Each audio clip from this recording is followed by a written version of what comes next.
Imagine moving into a new home, excited for a fresh start, only for your beloved pet to vanish days later.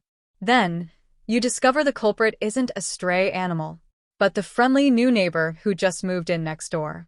What happens next? Let's just say, I decided to take matters into my own hands, and things got complicated. If you love emotional revenge stories that hit deep, subscribe to this channel and stay till the end. The morning started like any other. Sunlight spilling through the kitchen blinds, the smell of coffee, and the familiar jingling sound of Pip's leash. He was my golden retriever, my shadow, my peace after the chaos of divorce and moving cross-country. Every morning, he'd wait by the door, tail wagging, ready for our little walk around the neighborhood. That day, I unclipped his leash to let him chase his ball by the gate. Something I'd done 100 times before.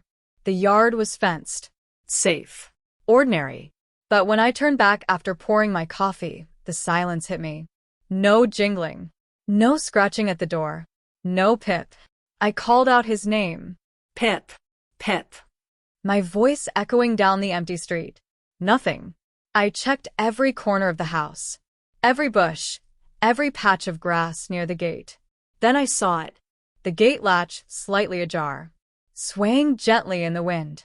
My heart sank. I must have not locked it properly. The next hours blurred.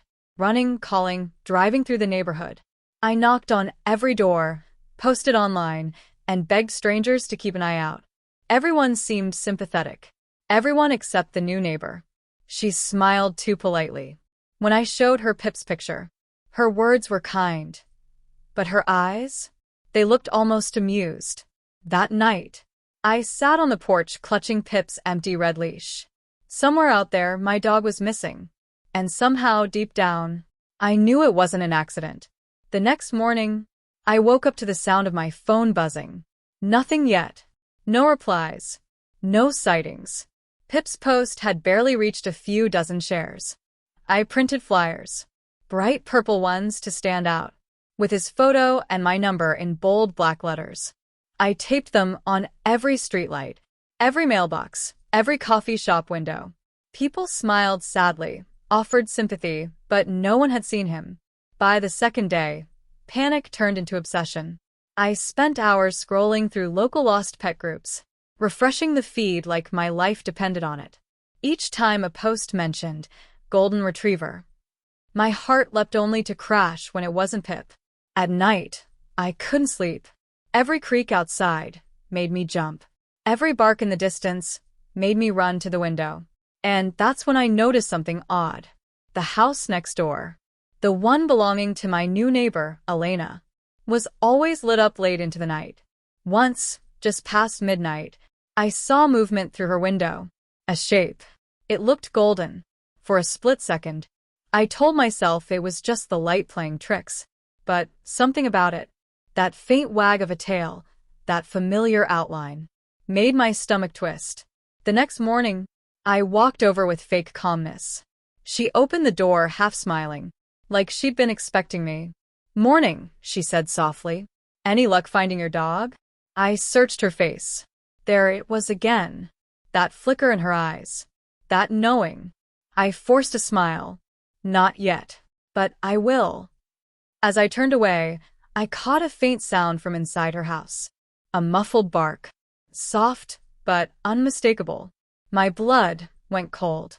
That night, for the first time since Pip disappeared, I locked my doors twice. And I started to plan what I'd do next. Before Pip vanished, I barely noticed Elena. She'd moved in 2 weeks before. Quiet, polite, the kind of neighbor who smiled but never stayed long enough for conversation. Her house sat right across the fence, a neat, brick home with white shutters and an immaculately trimmed lawn. The kind of place that looked perfect on the outside, but somehow too perfect. At first, I didn't think much about her. She worked from home, I think. A graphic designer. She'd mentioned casually the day she borrowed my trash bin. But as days went by, I began to notice the patterns. She rarely left during the day, but her lights flicked on at odd hours, 2 a.m., sometimes 4, and I'd see her silhouette pacing, carrying something small in her arms. One evening, I walked past her driveway, pretending to check my mail. That's when I saw it, a food bowl. A small one, with the name Buddy scribbled on the side in black marker. But Elena didn't own a dog. At least, she hadn't when she moved in. My chest tightened. Buddy. Pip had worn a tag shaped like a bone with his name engraved in cursive. It looked almost identical to that bowl. I went home, sat on the couch, and stared at Pip's favorite toy still lying on the floor, a chewed-up tennis ball, edges frayed from years of tug-of-war. A thought clawed at the edge of my mind. What if she didn't just find him? What if she took him? Still, I couldn't accuse her. Not yet. What if I was wrong? What if Pip had simply wandered off, and I was inventing monsters out of grief? But the next day, when I took out the trash, I saw something I couldn't ignore. Through her open garage door, just for a second I spotted it. A leash. Red. Frayed near the handle.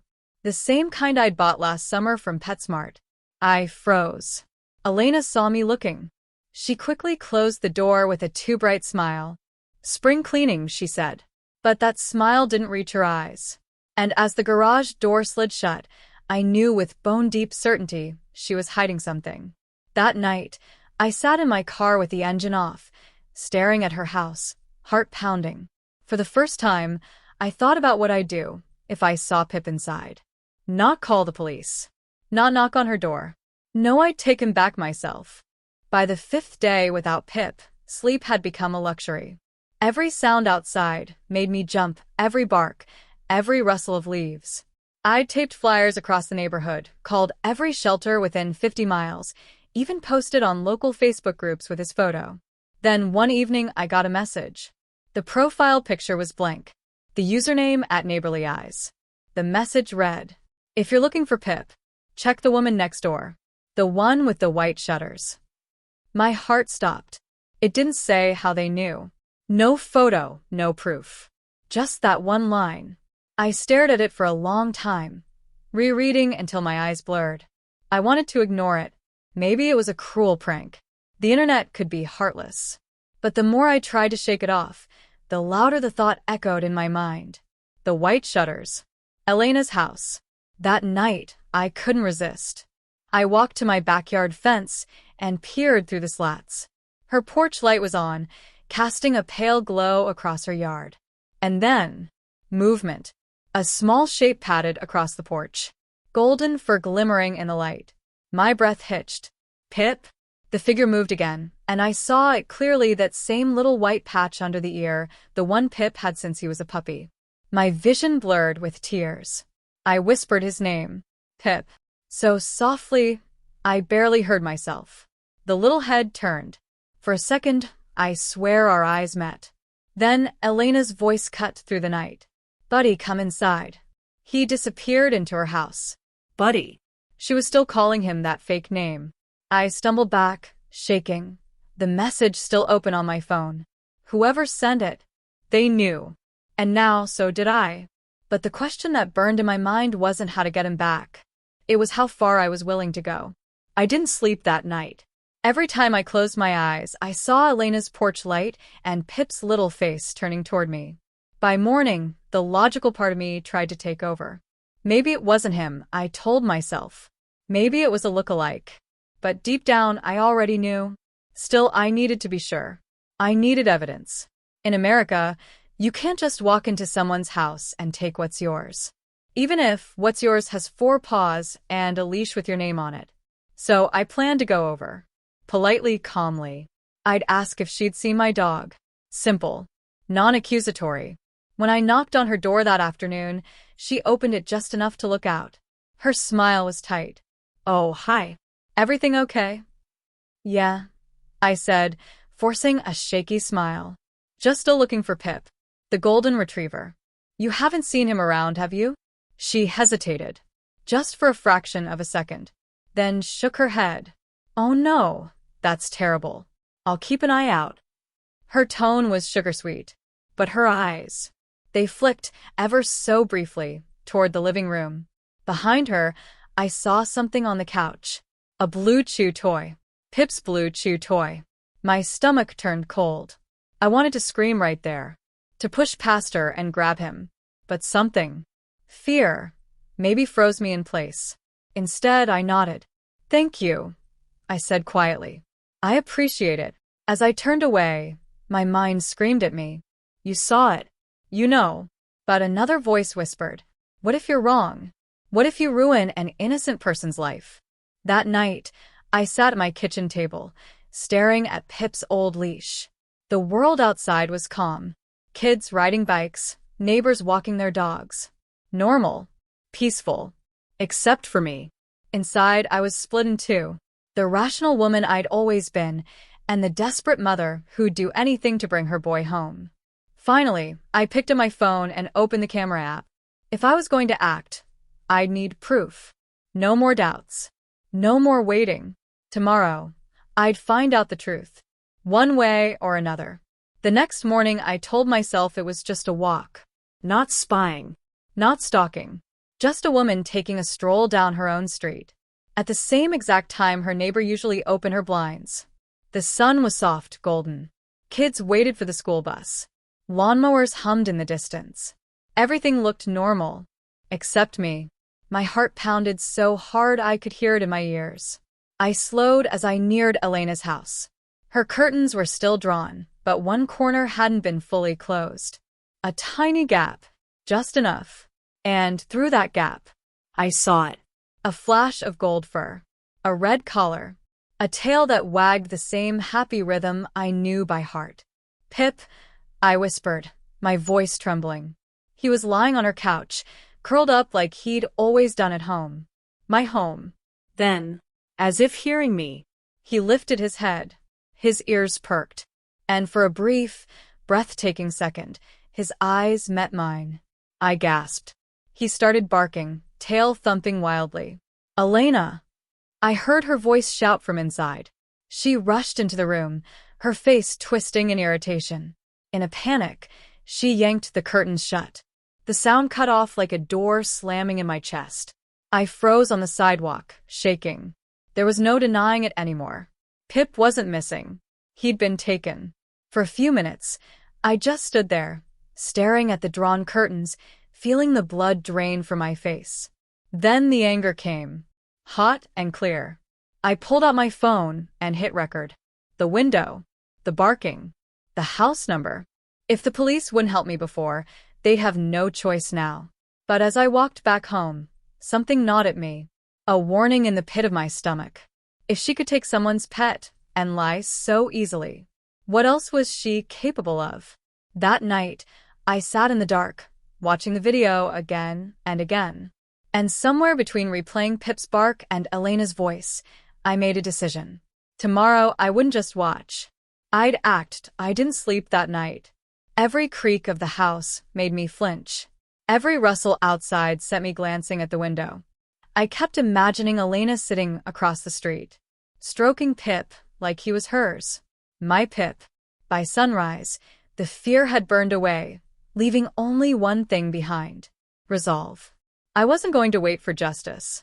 I was going to take him back. I started with a notebook. My battle plan. On the first page, I wrote one word in bold, angry letters. Retrieve. Then I listed everything I knew. Her schedule. She left for work around 8:15 a.m., came back around 5. The locks. She used a keypad. I'd seen the numbers she pressed once while we were chatting. 7, 3, 1, 1. The window, the same one where I saw Pip. It had a faulty latch. I'd overheard her complain about it. I wasn't proud of myself for remembering all that, but I wasn't ashamed either. By mid-morning, I had everything ready. Gloves, a treat bag, Pip's favorite blanket, and a small camera clipped to my jacket. If anyone asked, I wanted evidence of what I was doing, not a story that could be twisted against me. I walked by her house twice that day, pretending to jog, checking for movement. The blinds were closed. The driveway was empty. At 12:45, my phone buzzed. A text from a friend at the vet's office. Elena just brought a golden retriever in this morning. Said she found him wandering. Registered him under her name. My breath caught. That was it, proof she was trying to make Pip hers. I could have called the police, but after how they dismissed me before, I knew what they'd say. "It's a misunderstanding, ma'am." No. This time, I'd handle it myself. At exactly 1:10 p.m., I crossed the street, my pulse thrumming. The key code beeped softly under my fingers. 7, 3, 1, 1, and to my surprise, the door clicked open. The air inside smelled faintly of lavender and something else, guilt, maybe. Then I heard it. A bark from the back room. "Pip," I whispered, tears already in my eyes. I was so close. But before I could take another step, a floorboard creaked. My blood ran cold. Someone was still home. The sky burned with the last orange streaks of daylight when I finally decided I couldn't wait any longer. Pip's whimpers still echoed in my mind, that faint, desperate sound I'd heard through Elena's open window earlier. Every instinct screamed caution, but love had already won the argument. I crossed the lawn quietly, each step crunching over the dry leaves that separated our yards. My palms were slick with sweat despite the cooling air. From her side window, I saw movement, a shadow, small and twitching, then a flash of Pip's red collar. My breath caught. That was him. My dog. I didn't think. I just acted. I knocked on Elena's door, sharp, deliberate knocks that sounded louder than I intended. It opened slowly. Elena stood there, wearing that same calm smile she always had. Only now, her eyes didn't match her face. There was something flat in them. "Hi," she said, voice too light. "Everything okay?" I swallowed hard. "Where's my dog?" Her brows knit in confusion, practiced confusion. "Your dog? Oh, Pip, right? You said he went missing days ago. I told you I'd keep an eye out. Don't." My voice trembled, half from rage, half from fear. "I saw him, Elena. Through your window." A pause. Then she laughed. Not loud, but soft and strange.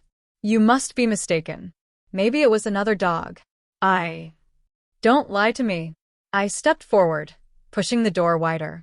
Inside, the faint smell of wet fur and something else, disinfectant, sharp and chemical, hit me. My gaze darted around the hallway. Pip's blue blanket lay folded neatly on a chair. "Where is he?" I whispered. Elena's smile slipped. For the first time, I saw a flicker of something real. Fear, maybe guilt. She stepped back, blocking the hallway. "You shouldn't be here," she said quietly. That was when I heard it. A faint, muffled bark from behind a closed door down the hall. I shoved past her. She grabbed my arm, nails digging into my skin. "Stop. Move." The struggle was sudden and wild, her hand clutching my wrist, me trying to break free. We slammed into the wall, a framed picture crashing to the floor. The sound of Pip's bark grew louder, frantic. "Why, Elena?" I shouted. "What did you do?" She froze, eyes glistening. "You don't understand." I pushed open the door. Pip was there, trembling, tail wagging weakly inside a makeshift pen made from old furniture and baby gates. Relief hit me like a wave. "Oh my God, Pip." I rushed forward, scooping him into my arms. His heart pounded against mine. Behind me, Elena was crying, silent, shaking tears that didn't make sense. "Why would you do this?" I demanded. "He's mine. You stole him." She sank to her knees. "I wasn't trying to hurt him," she whispered. "I was trying to protect him." The words hung in the air, heavy and strange. "What?" I breathed. Elena looked up, eyes glassy. "You really don't know, do you?" Before I could ask what she meant, she glanced over my shoulder toward the front door, her expression twisting into raw panic. "Please," she whispered, voice breaking. "You have to leave. Now." A loud knock rattled the door. Then another, followed by a deep voice. "Police. Open up." I froze, Pip trembling in my arms, Elena's face pale with terror. The knocking grew louder. "Police. Open the door." Pip whimpered in my arms as I stared at Elena, frozen between fight and flight. Her face was pale, not the face of someone caught in a lie, but someone cornered by something far bigger. "What did you do?" I whispered. Elena shook her head quickly. "You don't understand. If they find you here, they'll think you're part of it." "Part of what?" I demanded. She didn't answer. Instead, she darted to the window, pulling the curtain aside just enough to peek out. Her hands trembled. The knocks turned into pounding. Last warning. Open it, I hissed. We'll explain everything. But she shook her head violently. No, they're not here to help you. They never are. Before I could reply, the front door burst open. 2 officers stepped inside, guns drawn, flashlights cutting through the dim light. Hands where we can see them, one shouted. I froze, Pip squirming in my arms. Elena's hands went up instantly, tears streaking down her face. She broke into my house, she cried, pointing at me. She attacked me. What? No, I stammered. She took my dog, Ma'am, step back. The officer's tone was sharp. Put the animal down and step away from her. It all happened too fast. The confusion, the shouting, the blinding lights. My heart slammed against my ribs. Elena's expression flickered again, guilt, fear, and something else. Something protective. Then, as one of the officers reached for her arm, a small photo fell from her pocket. It fluttered to the ground between us, an old picture of Pip as a puppy. My breath caught. What is that? Elena's voice broke. He's not just your dog. The room spun. What are you talking about? He was mine, she whispered, collapsing to the floor. Years ago. Before you even moved here. He went missing. I looked everywhere. When I saw him in your yard, I knew it was him. The same scar on his paw, the same mark behind his ear. I didn't steal him. I was trying to bring him home. For a moment, silence swallowed everything. Even the officers seemed unsure what to do. I looked down at Pip, at that tiny faded scar on his front paw. The one the vet said might have been from before I adopted him. The truth hit me like a blow. She wasn't lying.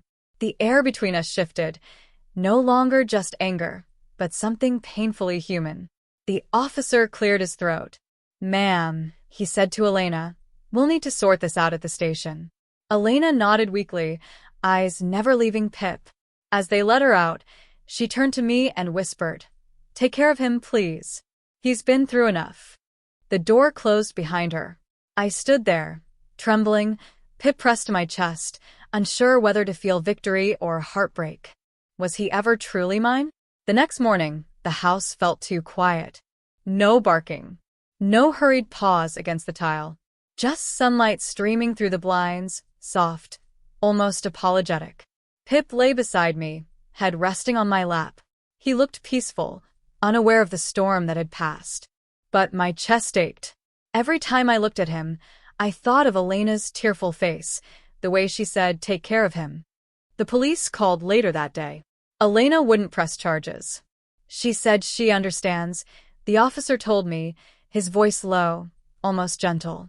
Said she knows you acted out of love. I hung up and just sat there, staring at the leash on the table, the same red leash from that morning. Love. It was such a simple word for something that could make people do the unthinkable. Over the next week, I learned more. The shelter records matched both our stories. Pip had been rescued years ago after being found wandering miles from Elena's old address. Somehow, fate, or maybe cruelty, had given us both the same gift twice. And maybe, in some twisted way, it wasn't about ownership at all. It was about love finding its way back, even if it broke a few hearts in the process. A few evenings later, I saw a for rent sign go up in front of Elena's house. No lights in the window, no movement inside. Just silence. I walked to the fence, Pip trotting beside me. He stopped, sniffed the air, and then, to my surprise, looked toward the window and wagged his tail once, softly. Yeah, I whispered. I miss her too. I turned back toward home, the setting sun painting the sky purple, my favorite color, the color of healing. Sometimes, life doesn't give you clean endings, just quiet ones. And maybe that's enough. Moral: love is powerful, but it's not possession. Sometimes doing the right thing means letting go of what we love most, even when it hurts. Would you have forgiven Elena or fought for Pip? Tell me in the comments. And if you love this story, don't forget to subscribe. More heart-gripping stories drop every week.